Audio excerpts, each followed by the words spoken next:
Amiga. Me han secuestrado junto a una amiga. Estamos en un lugar cercano a Badajoz. Por favor, necesitamos ayuda. Hay casos en los que es necesario luchar contra el tiempo, porque cada minuto que pasa es vital para la vida de las personas. Por ello es fundamental actuar con cautela, pero con mucha celeridad. Como ocurrió en Badajoz en 2004, cuando 2 mujeres fueron secuestradas. Comenzaban así 72 horas de lucha contra el reloj.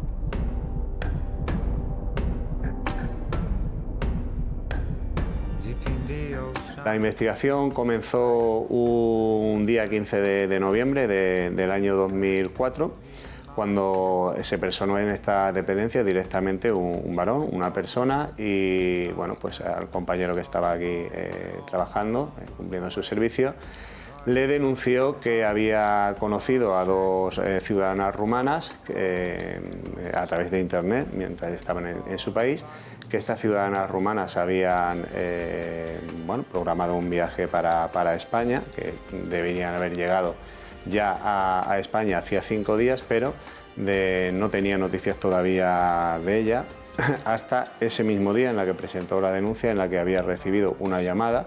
En esa llamada habló con las 2 chicas a las que estoy mencionando y le comunicaban que pues habían sido secuestradas por un varón de nacionalidad portuguesa y por una mujer, y que estaban siendo obligadas a prostituirse en un club. Ante las preguntas de esta persona a las ciudadanas rumanas de dónde se encontraban, lo único que pudo saber es que habían sido dejadas por un autobús en Badajoz y que el club también estaba en Badajoz, pero que no tenían ni idea de cuál era ese club, ni tan siquiera de los domicilios en los que le tenían retenida estas 2 personas. Se empezó, digamos, una cuenta contrarreloj, ¿no? Siempre que se habla de un secuestro, y además, pues que siempre consideramos que era todo verdad, tenía bastante viso de ser verdad, pues el primer objetivo es encontrar a estas personas cuanto antes. La trata de personas, un tema árido y del que conocemos tan solo la punta del iceberg. ¿Cómo funcionan estas redes? ¿Quiénes las dirigen? ¿Cómo captan a las mujeres? Uno de los periodistas que más sabe del tema es Antonio Salas. Sus reportajes con cámara oculta, infiltrado en estas mafias de prostitución, han dado la vuelta al mundo y también le han obligado a ocultar su rostro y su voz. Quizás él pueda ayudarme a entender mejor lo que ocurre en una situación como la que vivieron estas 2 mujeres. Hola. Hola Antonio, ¿cómo estás? Bien, bien. Qué alegría volver a escucharte. ¿Cuánto tiempo? Sí, a pesar de que tengas que escucharme con esta voz tan extraña. Aún así sabes que para mí es un lujo y además una ayuda muy importante siempre que te llamo y de hecho por ese motivo me pongo en contacto otra vez contigo, Antonio, porque estoy investigando un caso aquí en Extremadura y entronca con una de las investigaciones más impactantes que tú has realizado, ¿no? Que es la del año que traficaste con mujeres. Así que me gustaría saber, Antonio, si me puedes contar un poco cómo están organizadas estas bandas que se dedican a explotar a seres humanos, en concreto a mujeres con fines sexuales. Pues básicamente todas funcionan igual. No importa que el país exportador del producto, porque a las mujeres y a las niñas traficadas se las considera un producto, sean países de América Latina, sean países de África o sean países de Europa del Este o incluso de Asia, que reclutan a las jóvenes y a las mujeres en sus pueblos, en sus ciudades de origen, para enviarlos a los países del primer mundo receptores de ese producto, entre comillas, que son nuestros países, los que nos consideramos países civilizados y países democráticos y avanzados, ¿no? Como España, Italia, Francia, Alemania, Estados Unidos. Digo que todos funcionan más o menos igual, porque a pesar de que existe un pequeño porcentaje de mujeres y de niñas que vienen traficadas sin ser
Antonio, es muy duro un detalle que acabas de comentar.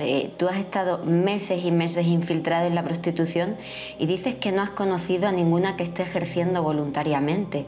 ¿Realmente es normal que existan estos secuestros de mujeres para obligarlas a prostituirse? ¿Hay muchísimos casos? Claro, por supuesto hay, sobre todo las redes de Europa del Este, ucranianas, rusas, rumanas. Hay secuestros organizados de mujeres que son violadas en grupo. Esas violaciones, según me contaba una de ellas, son grabadas en vídeo y después se las amenaza con enviar los vídeos a sus familias si no obedecen a sus traficantes.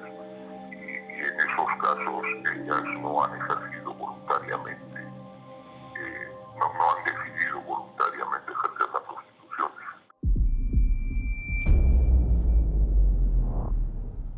Cuando unas personas son secuestradas hay que tener en cuenta varias cosas. Por ejemplo, hay algunas mujeres que creen, sobre todo que creen que están de acuerdo con esas circunstancias de traslado.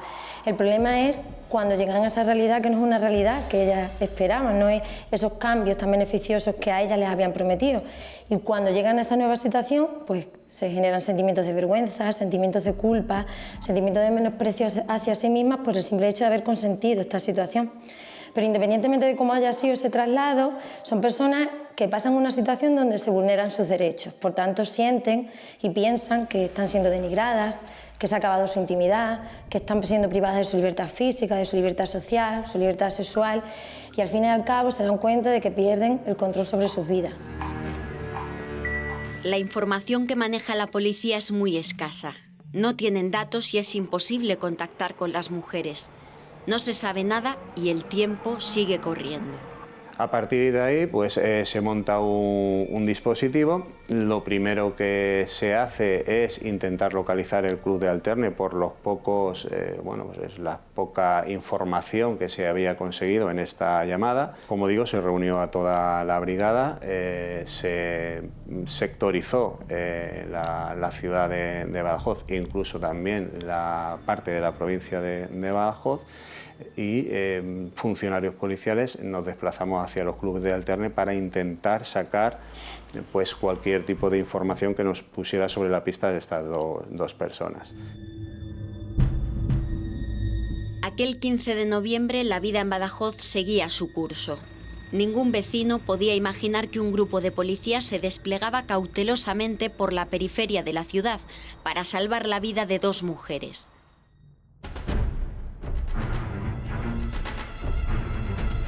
Voy a ver a Juvencio Polo, que en la actualidad es el jefe del grupo de extranjería del Cuerpo Nacional de Policía en Cáceres. Él fue uno de los que participó en el dispositivo de búsqueda de las dos mujeres secuestradas. Juven, ¿cómo se organiza un dispositivo como el que requirió este caso? ¿Hay algún protocolo establecido? Para lo que es la investigación no se puede hacer un protocolo porque cuando nos enfrentamos a un caso como el que estamos hablando, estamos rodeados de incógnitas. Como se suele decir, sabemos cuándo se empieza, pero no sabemos cuándo se acaba. En este caso, el jefe del dispositivo se marcó un doble objetivo. En primer lugar, y lo que más urgía, era intentar liberar a las víctimas. Y en segundo lugar, hacerlo cuanto antes mejor, porque teníamos indicios para pensar que su vida corría peligro. Imagino que será muy necesario conocer la estructura y el modus operandi de este tipo de bandas. Es esencial. Para poder luchar contra este tipo de bandas es necesario conocer su estructura. En este caso nosotros sabíamos que necesitaban un transportista, un controlador que llevara a las chicas a ejercer la prostitución al club de Alterne donde nosotros habíamos puesto el dispositivo.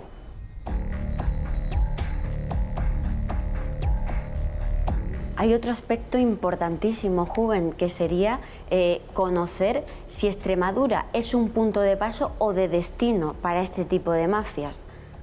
Extremadura ahora mismo está catalogada como una de las regiones más seguras de España, entre otras cosas por la eficacia de su policía.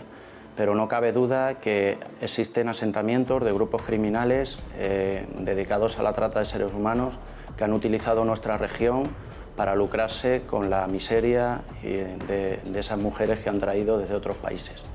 Y también tenemos que tener en cuenta que Extremadura es lugar de tránsito de aquellas organizaciones criminales que traen mujeres desde África, dado que la Ruta de la Plata es una vía que vertebra el sur al norte de la península.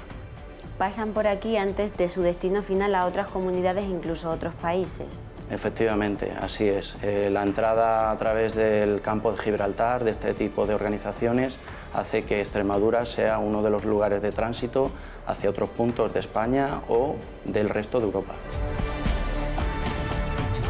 Sigue corriendo el tiempo.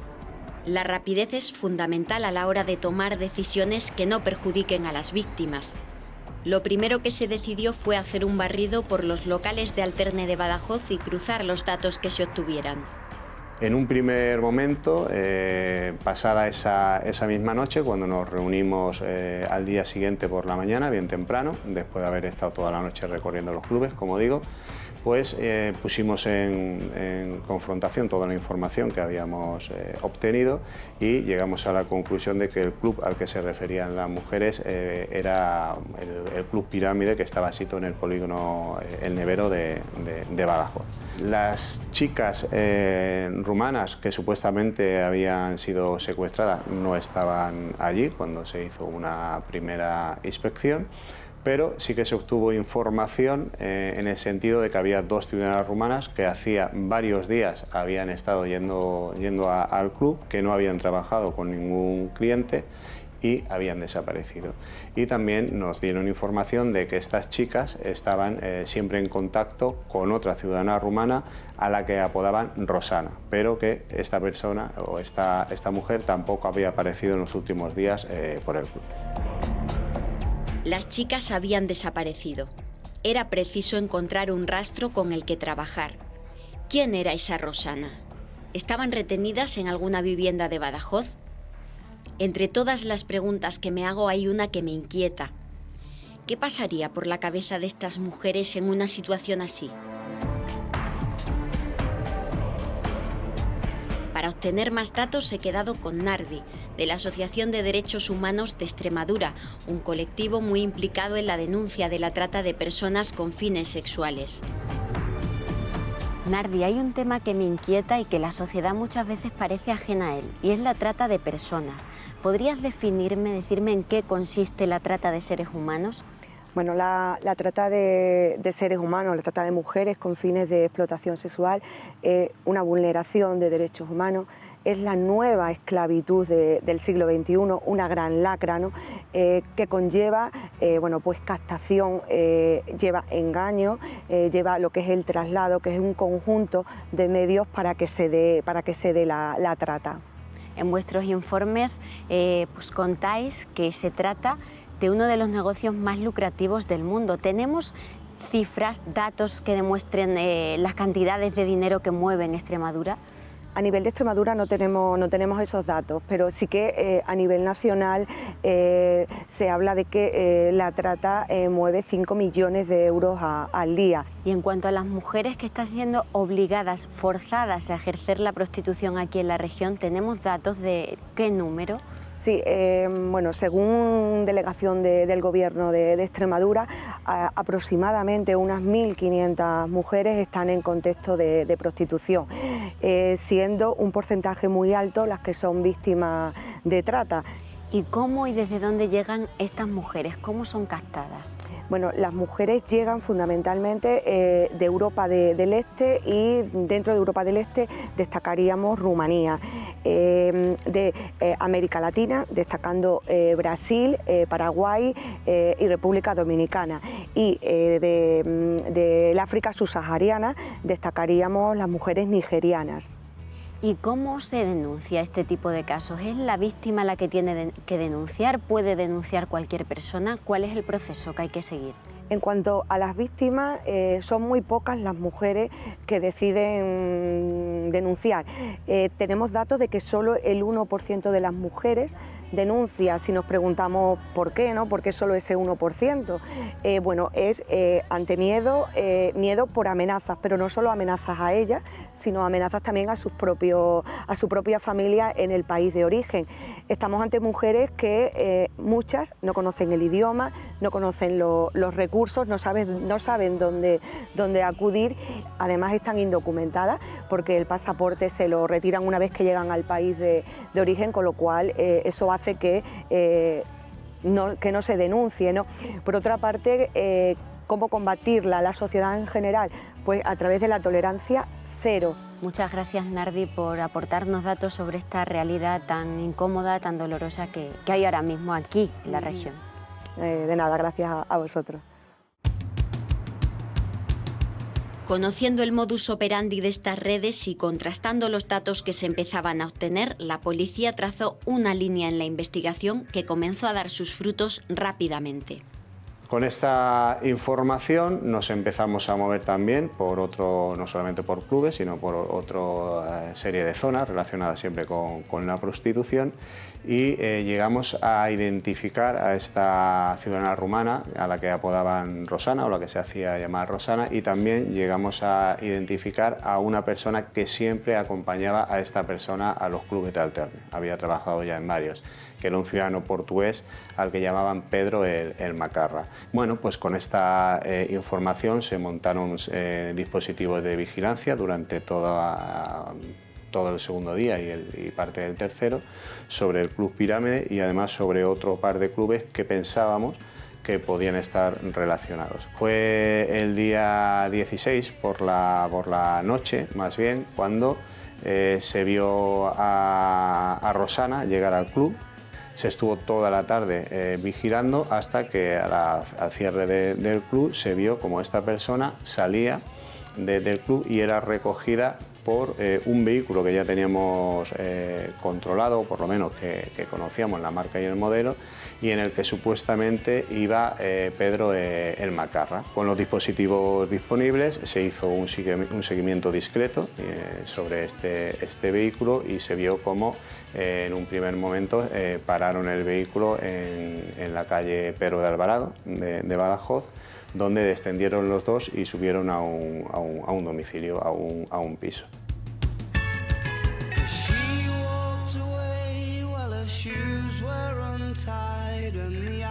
¿Cómo se prepara un dispositivo así? Bien, ya teníamos un edificio, desconocíamos exactamente cuál era el domicilio donde pudiera estar el objetivo, pero a partir de ahí la premisa es ver sin ser visto.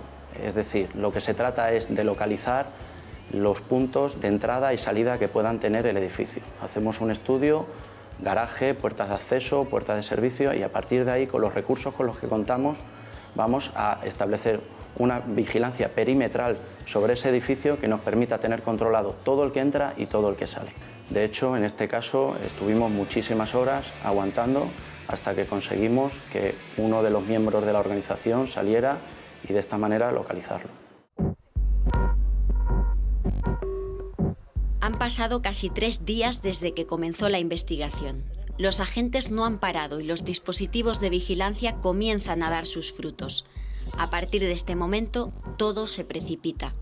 Sobre las 22 horas aproximadamente se ve que Pedro sale otra vez del domicilio de la calle Julio Cienfuegos Linares, y ya en ese momento, viendo la premura y la necesidad que teníamos de encontrar a las dos ciudadanas rumanas que habían desaparecido y comprobar realmente si podían estar secuestradas por estas dos personas, se decide proceder a la detención de Pedro como pues presunto responsable de un delito de detención ilegal.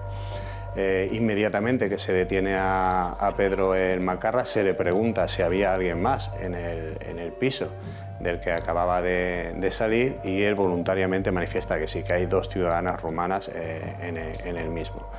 Con lo cual, pues los funcionarios que habían procedido a la detención lo suben con él abre la puerta con sus propias llaves y se están escuchando encerradas en una habitación gemidos, lamentos y llantos de mujer.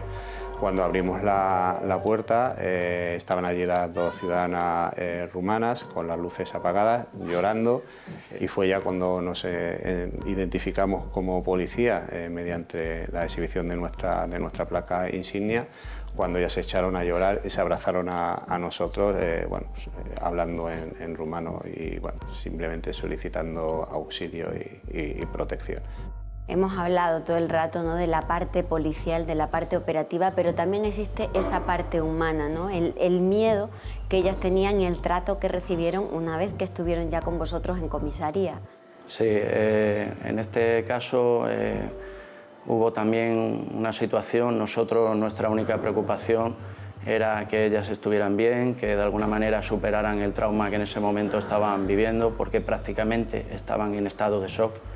Y hicimos gestiones para poder ponerlas en manos de la Casa de la Mujer y que ellas estuvieran perfectamente atendidas.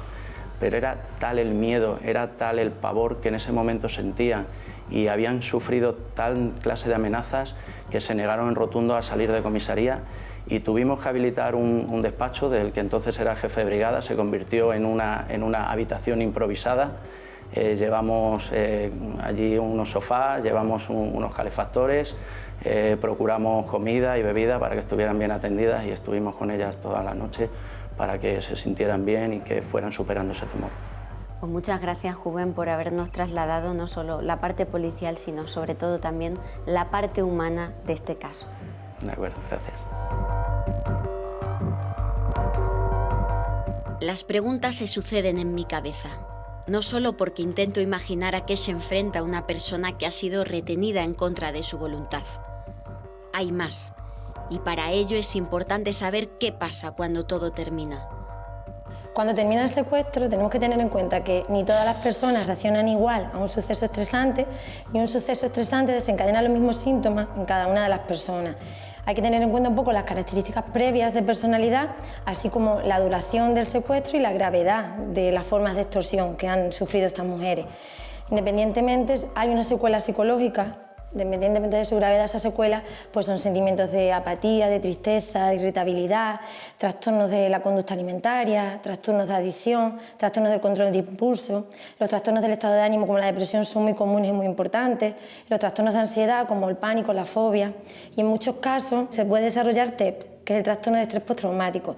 Cuando una persona sufre TEP, lo que pasa en esta persona es que revive constantemente este trauma a través de pesadillas, de imágenes, de pensamientos, de sentimientos. También hay que indicar que las secuelas no solo terminan cuando termina la trata, puesto que tras la liberación muchas personas en la sociedad estigmatizan a estas personas. Por tanto, la comprensión, el respeto, el reconocimiento y un poco la compensación por parte de la sociedad va a determinar en gran medida las secuelas que estas personas van a sufrir.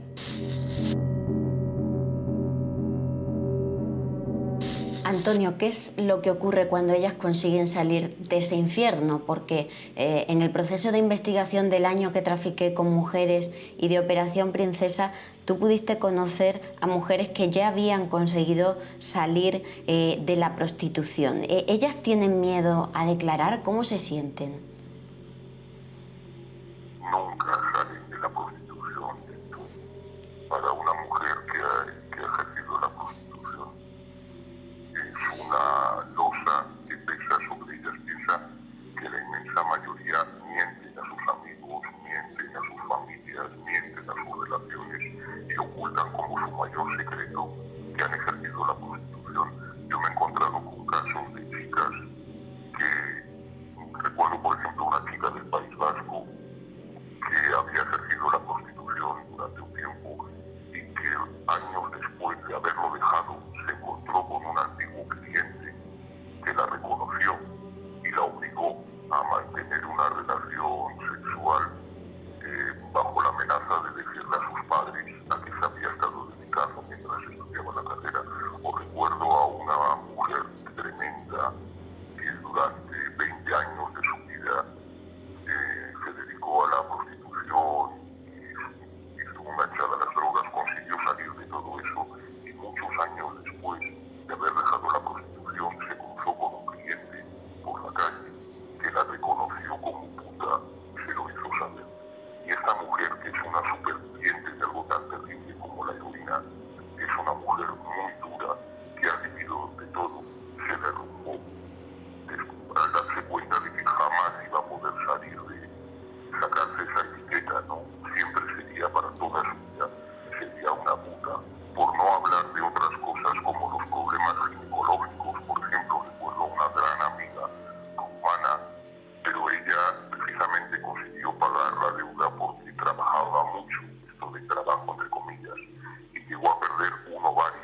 Es terrible lo que me cuentas y en otras conversaciones que hemos tenido, Antonio, tú me has dicho que de todos los mundos en los que has estado infiltrado, que el peor había sido este, y me gustaría que me contaras algunas pinceladas de tu experiencia en el mundo de la trata de seres humanos.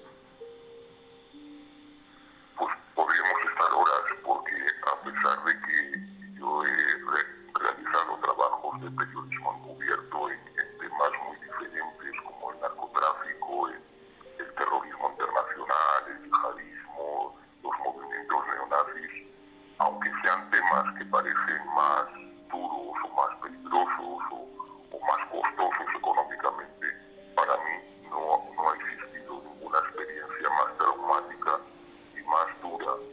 Y cuando te sientas con ellas y escuchas sus historias, son espeluznantes, son terroríficas. Cuando hablamos de prostitución o cuando leemos artículos sobre prostitución, nos hablan de estadísticas, nos hablan de que un 94,6% de las mujeres que ejercen la prostitución en España son mujeres traficadas.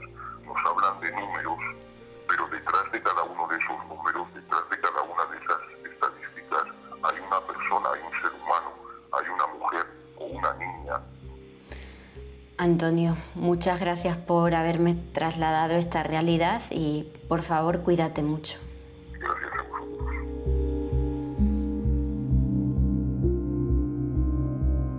72 horas. 3 días de trabajo contra el reloj para poner a salvo a 2 mujeres secuestradas y obligadas a ejercer la prostitución en contra de su voluntad. 72 horas que pueden ser un mundo en la vida de las víctimas, porque cuando todo termina, comienza otra historia con la que también tendrán que convivir. Tras tomarle declaraciones a las 2 víctimas, pues realmente llegamos a tener conocimiento de lo que había sucedido. Una de las chicas conocía a un ciudadano rumano al que llamaban Gicu, de su localidad de residencia, y este vivía en España. Le había ofrecido en varias ocasiones venir a España a trabajar. Cuando obtuvo el pasaporte que le había costeado el denunciante, se puso en contacto con Gicu para hacer el viaje a España.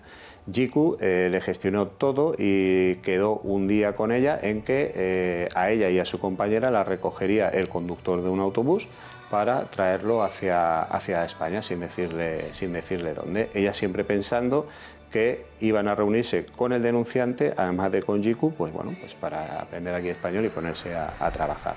Y las trajeron a la ciudad de Badajoz, dejaron a las 2 ciudadanas rumanas que fueron recogidas por Gicu y un ciudadano portugués. Y fue en ese momento cuando Gicu le dijo que antes de poderse ir con su amigo tenían que pagarle todo lo que le adeudaban y que la única forma de pagarle esa deuda de todo el viaje era prostituyéndose en un club que él ya les diría. La llevaron al club durante varios días también con la ciudadana rumana llamada Rosana, pero las chicas se negaban a prostituirse, con lo cual lo que hicieron fue meter a cada una de las ciudadanas rumanas en un piso, solas, cada una de ellas, y la sometieron a una serie de palizas, de amenazas, de coacciones, todo con el objetivo de que se prostituyeran.